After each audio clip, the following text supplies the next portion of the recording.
Chapter 25. Brace yourself. We've arrived at the big climatic ending of the story. Ready? You sure? Okay, here we go. I pulled the rope off Hoggett's snout and bent down to pick him up. The poor little thing was trembling with fear and whimpering quietly. It's okay, Buddy, I said, stroking his scaly head. You're safe now. Bundling him under my arm, I stood up to see Grogba making a run for it across the lawn. You'll never get me, you rancidorous peasant. As if by magic doors had sensed Grogba was getting close, they began to creak open. You actually thought a scribbling scrunt like you could defend a hunksome prince like me? The door opened further. In a few seconds, I would be too late. I was about to jump over the patio wall and try my luck at catching up with Grogba, when I noticed Hoggett was getting really hot under my arm. I looked down and saw a fierce glow coming from between his lumpy scales. My little pet began to vibrate and rumbling sound echoed out through his open mouth. Then, for the first time ever, Hoggett let rip the most tremendous spray of fire I had ever seen. It exploded through the air and engulfed the boulder completely. Grogba screamed and reeled backwards. What's going on? Mum cried, running out of the conservatory. Hoggett! Dad yelled as he joined her.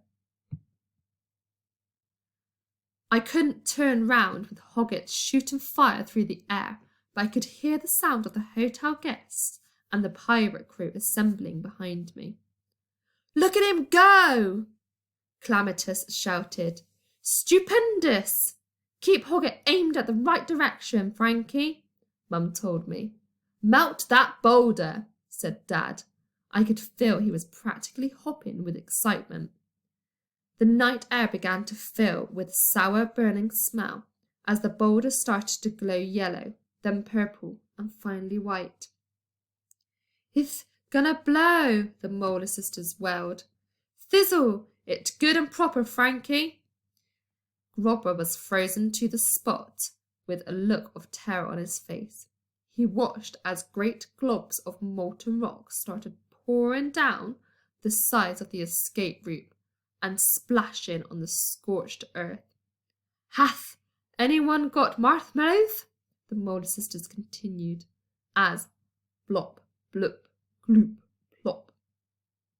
A huge gurgling sound erupted from beneath the boulder, and it sank into the ground, oozing back the way it came in a tremendous lava flow. There was a silence for a moment, until all eyes slowly turned to Grogba. The toady little sneak had his mouth hanging open like he was trying to catch flies. Then he glanced up and saw the patio was crowded with guests and goblin pirates as he jolted back to his senses. Grogba glared at me. He looked like he was about to be sick with rage. I hate you! I hate all dirtyish, proddest, puffy-faced, spine-jangled, weakly communist, mucksome, stupid humans, but I especially hate you. One of the goblin guards that Mrs. Dunch had whacked across the garden had dropped his sword as he flew through the air. It was sticking up out the edge of the flower bed, and Grogba made a lunge for it.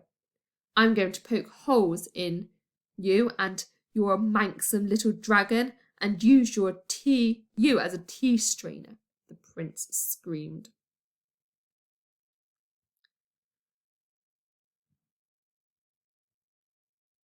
Not so fast. Clamitius hopped over the patio wall down to the lawn. Ain't you forgetting something, Prince Grogbog? Said Granny. He lumbered down the patio steps and joined Captain Plank. The prince sneered at them both. The briskly battle had been fought and won, and now, as the goblin way, it's time for punishments, Clematis said. Yes, I know, Grogba hissed. That's why I'm taking you all as slaves. Form an orderly queue. Your brain bungled, Boggett. Tempestra pointed her sword at the prince. You lost. Has she gone mad? Grogber laughed. It's true, said Gladys Potts. We beat your guards. Regional Blink grinned. I might have a few for breakfast in the morning, Granny said with a crooked smirk. Oh, yes, Madame Agredi said, patting her stomach greedily. Delicious. Oof, squish, said Oof. Prince Grogber's face flinched for the tiniest of seconds. The corner of his eye twitched and started opening and closing his mouth at rapid pace. I could almost see the cogs whirring inside his tiny brain. Lost? "'S right," Clamitius said. "You and your army of grunty gulpers have lost. Right now my crew are taking them on board the blistered barnacle, where they'll be fed and armed and become salty-eyed sea donks. The only plunking left to deal with is you." "Please don't kill me," Grogber wailed. "I'm too beautiful to die." Clamitius laughed. "Kill you?" he said. "We're not going to kill you." "You're not?" Grogber smiled with relief. "Nope." Clamitius walked slowly towards the prince. The thief of a diamond dentures has to pay far more gut-bunkling price for the terrible crime. "What price?" Grogber's bottom lip started to tremble. "Oh, it's terrible." Clamitius leered and clicked the diamond teeth together. "But it's not death." "No?" "Phew, at last it's not that," Grogber said. "For stealing the diamond dentures, Prince Grogber, your sentence is to spend the rest of your miserable days as chief of laundry on board my ship." "What?" "You'll sew and wash and dry and scrub, and after a long time at sea, my crew can get very smelly indeed." "Kill me," Grogber howled. "Please kill me." "Not a chance." With that, Grogber brandished his sword again and started walking slowly backwards. His eyes were the size of dinner plates, and he was mumbling gibberish under his breath. "There's nowhere to go, Grogber," Dad said. The Goblin Prince was squelching backwards through the flower bed, waggling his sword to and fro. "Ew, watch my flowers," Mr. Croquin grumbled from the crowd. "Stuff your stupid flowers," Grogber spat at him. "I'm Prince Grogber, and I will always win." He backed further and further away from us, swinging his sword about until he passed into a shadowy spot with a row of thorny-looking spikes above and below. For a second I couldn't quite make out what I was looking at. Then I realised. "Grogber!" I yelled. "Come back!" "Never!" The prince was walking backwards, straight into an open mouth of a snoring, sharp tooth. "Borgonzia!" said Mr. Crocombe, shouted at his sleeping wife. "Mrs. Venus!" Everyone joined in, but it was too late. Prince Grogber stepped on the back of her tongue and... Gulp! Mrs. Fee clapped her teeth shut, swallowed and smacked her lips sleepily. She slowly raised her enormous head on her stalked neck and shook her tendrils awake. "Bleh! I've got a horrible taste in my mouth," she said, yawning. That's when she noticed the gaggle of guests and staff all standing below her, staring up in shock and surprise. "Ooh, I must have nodded off. Has the prince arrived yet?" Chapter 26. Now, come on, admit it. You started this book thinking, what a load of old codswallop. And now I bet you love to come and stay at the Nothing to See at her hotel. No one really knew what to do after we watched Grogber vanish into the thorny jaws of Mrs. Fee. So we all plodded back into the wrecked reception hall and waited for someone to come up with an idea.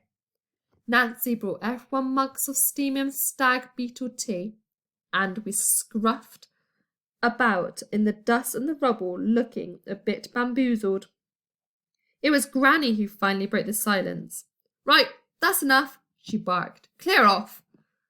Well, you weren't expecting her to say something nice, were you? My bunions need their bed, and I'm sick of looking at all you punkish faces. Right you are, Mrs. Glump, Clamitius said, with a grin. This old skunk is ready to smell the salty sewer air again, anyway. He shouted orders to his crew, and in no time the squirrel goblins were boarding their ship and conjuring up another magical wave to wash them back down the water's edge. I couldn't help but feel sad that the hero of my favourite books was leaving before I had time to get to know him. I watched as he clacked across the dusty tiles towards the blistered barnacle. Captain Plank took hold of a rope hanging down from the deck above, and just when I thought he was about to climb up and leave, he turned his hollow skeleton eyes on me. Abraham wouldn't have been splendidish proud of you, my boy, he said, then beckoned me with a bony finger. I walked over to the pirate captain with my heart pounding in my ears. A small reward, methinks. Clamitius yanked a single diamond tooth out of his dentures and dropped it into my hand. Keep it safe, he said, and winked. Who knew skulls could do that? You never know when it will come in handy. With that, he swung up on the deck, and the last thing I saw was a squall of goblins and Tempestra and Clamatius waving from the stern of the ship. And that was that. Mum and Dad set to work with the enchanted mops, brooms, and the Molar sisters made light work of repairing walls and staircases with their wands. Before I knew it, everyone was plodding off to bed, and it was almost as if Prince Grogba had never visited at all.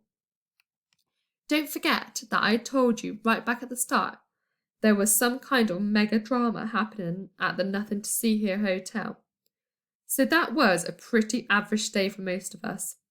Storms and messengers, ravens and parties and exploding boulders and parades, skinny dipping and plagues of hermit crabs and criminals and diamonds and pirates and heroes and skeletons and curses and battles and fireballs, and the odd person getting gobbled up by the regular stuff for the Bannister family.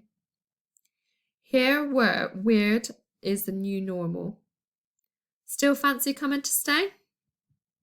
The end.